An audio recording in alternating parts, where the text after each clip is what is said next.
శ్రీగురుభ్యో నమ. హరి ఓం. శ్రీ మహాగణాధిపతయే నమ. శ్రీ మహాసరస్వత్యై నమ. శ్రీగురుభ్యో నమ. హరి ఓం. యకర్త జగతాం భర్త సంహర్త మహసాం నిధి ప్రణమామి తమాదిత్యం బహిరంతస్తమోపహం భవత్యశ్విని నక్షత్రమస్వీదస్రస్తురంగమః ఆద్యస్తురంగస్తురగ అశ్వోబాజీ హయో హరి. ఆగస్టు నెల 1 నుండి 31 వరకు కర్కాటక రాశి ఫలితాలు. కర్కటస్య నిశాకరః.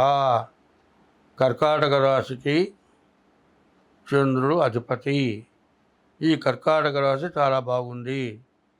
కర్కాటక రాశిలో గురువు ఏకాదశిలో ఉన్నాడు. శుక్రుడు ఒకడు బాగున్నాడు. గురు శుక్రుడు తప్పితే మిగతా గ్రహాలు ఏవి కూడా బాగాలేవు. అందువలన ఈ రాశి కూడా చాలా క్రిటికల్గా ఉంది, చాలా ఇబ్బందికరంగా ఉంది అని చెప్పాలి. గురువు బాగుండటం వల్ల మీ మాట సాగుతుంది. శుక్రుడు వల్ల మీ కార్యక్రమాలన్నీ జరుగుతాయి. కానీ విద్యార్థులకి విద్య దగ్గర సమస్య, వ్యాపారస్తులకి వ్యాపారాల దగ్గర సమస్య, మరి విదేశాలకు వెళ్ళే వాళ్ళకి పాస్పోర్టు రాకపోవచ్చు. తర్వాత రాహు వల్ల మీకు రావాల్సిన డబ్బులు రాక ఇబ్బంది జరుగుతుంది. కేతు వల్ల అనవసరమైన సమస్యలు గొడవలు రావడానికి అవకాశం ఉంది.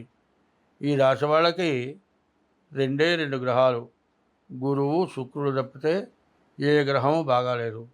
కాబట్టి ఈ రాశి వాళ్ళు మరి శని అష్టమంలో ఉన్నాడు.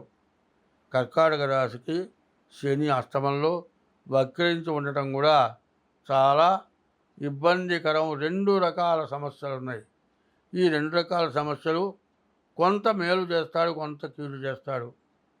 ఏమవుతుందంటే రావాల్సిన డబ్బులు చేతికి రావు, మీ డబ్బులే మీకు రావు. మీ ఇంట్లో ఉన్న డబ్బులు కంటికి కనపడవు. ఇంట్లో డబ్బులు పోయినాయి అంటే పోలేదు. ఇంట్లో డబ్బులు ఇంట్లోనే ఉంటాయి. నీ అవసరానికి డబ్బులు దొరకవు. ఈ డబ్బులు కనపడకపోయేప్పటికి ఏమవుతుంది, ఇంట్లో వాళ్ళు ఎవరన్నా గాజేశారేమో అనుమానం, కానీ ఎవరు గాజేయలేదు. కానీ ఈ డబ్బులు దొరక్కపోవటం వల్ల విపరీతమైన చికాకు, ఇంట్లో వాళ్ళని ఎవరిని నమ్మకపోవటం, ప్రతి వాళ్ళని అనుమానించడం, తగాదాలు పెట్టుకోవటం, చికాకు పడటం, మరి బాగా మనస్సు మరి సరిగ్గా లేక పిచ్చివాళ్ళలాగా ప్రవర్తించడం, మరి ఏం చేయాలన్నా కూడా తోచక పిచ్చివాళ్ళలాగా తయారవటం, ఇటువంటి సమస్యలు. తర్వాత మీ అవసరానికి తగినటువంటి డబ్బులు దొరక్కపోవటం, వేళకి తిండి ఉన్నా కూడా తినలేకపోవటం, మనశ్శాంతి లేకపోవటం, ఇవన్నీ కూడా ఈ రాశి వాళ్ళకి చాలా కష్టతరంగా ఉంది. కాబట్టి ఈ రాశి వాళ్ళు ఎంత జాగ్రత్త పడాలి అంటే చెప్పటానికి వీలు లేనటువంటి పరిస్థితులు కనపడుతూ ఉన్నాయి. అయితే ఈ రాశికి ఒక విశేషత ఉంది. ఈ కర్కాటక రాశికి చంద్రుడు అధిపతి కాబట్టి పూర్వజన్మలో ఎంతో పుణ్యం చేసుకొని పుట్టారు. కాబట్టి మిమ్మల్ని ఏమీ చేయలేవు. ఎందుకంటే ఇత్తడి బెందే ఉందండి, దానికి బంగారపు నీరు ఊదించేటట్లయితే చిలువ అనబడుతుందా? చిలువ పట్టదు. ఇత్తడి బెండికి బంగారపు నీరు ఊదారు, కొన్నాళ్ళ పాటు మాత్రం చిలువ పట్టదు. ఎందుకంటే బంగారపు నీరు ఊదినటువంటి పుణ్యం. అంటే చంద్రుడు అంత బలవంతుడు, అంత బాగా ఉపయోగపడేవాడు కర్కాటక రాశికి. అటువంటి చంద్రుడి వల్ల చాలా వరకు మీరు బయటపడటానికి అవకాశం ఉంది. ఈ రాశి వాళ్ళకి ద్వాదశాస్తమ జన్మస్థం శని అంగారకో గురు కుర్వంతి ప్రాణ సందేహం స్థానచలనం ధనక్షయం అని ఈ విధంగా ఉంది. కాబట్టి ఈ రాశి వాళ్ళకి బతకటం చాలా కష్టంగా ఉంటుంది. చివరికి ఏదో చేసుకొని చచ్చిపోదాం, ఆత్మహత్య చేసుకుందాం అన్నంత పరిస్థితి బాగా కనపడుతుంది. ఎందుకంటే ఇటువంటి పొరపాట్లు చేయకూడదు. ఆత్మహత్య చేసుకుంటే మహాదోషం. ఇప్పుడు అనుభవించేదానికంటే మళ్ళీ జన్మ ఎత్తే రెట్టింపు అనుభవించాల్సి వస్తుంది. కాబట్టి అటువంటి పనులు చేయకూడదు. అయితే వీటన్నిటికీ ఏమిటయా మార్గం అంటే, ఉదయం లేవగానే సూర్యుడికి నమస్కారం చేయండి. మధ్యాహ్నం 12 గంటలకి సూర్యుడికి నమస్కారం చేయండి. సాయంత్రం 5 గంటలకు సూర్యుడికి నమస్కారం చేయండి. రోజు మీ ఇష్ట దైవాన్ని పూజించండి. ప్రతిరోజు కూడా మీరు శివాలయానికి వెళ్ళండి. మారేడు దళాలు దొరికితే ఈశ్వరుడికి మారేడు దళాలు ఇచ్చి పూజ చేయించుకోండి. మరి నవగ్రహాలకు ప్రదక్షిణ చేయండి.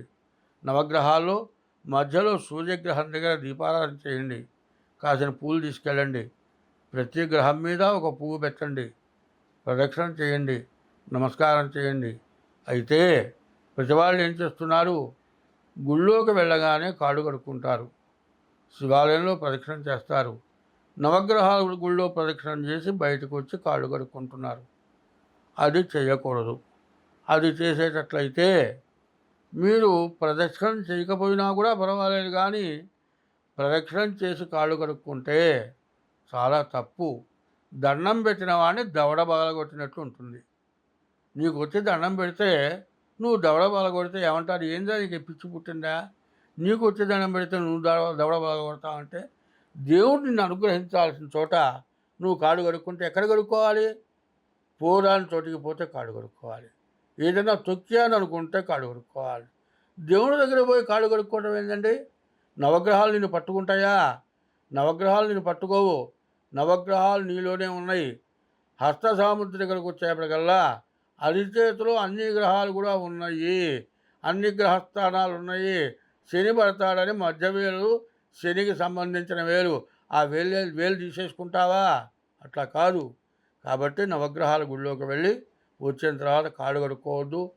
ప్రతిరోజు సూర్య నమస్కారాలు చేయటం, ప్రతిరోజు కూడా మీ ఇష్టదైవాన్ని పూజించడం, నవగ్రహాల గుళ్ళో శివాలయంలో ప్రదక్షిణ చేయటం, ఇంకా బియ్యపు రవ్వ పంచదార కలిపి మరి పుట్టల దగ్గర వెయ్యండి. ఇంకా మీ జాతకం చూపించుకోండి.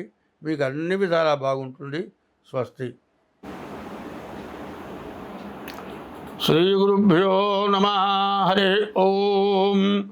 శ్రీ మహాగణాధిపతయే నమః. శ్రీ మహాసరస్వత్యై నమః. శ్రీ గురుభ్యో నమః. హరి ఓం. యఃకర్త జగతాం భర్త సంహర్త మహసాం నిధిః, ప్రణమామి తమాదిత్యం బహిరంతస్తమోపహం.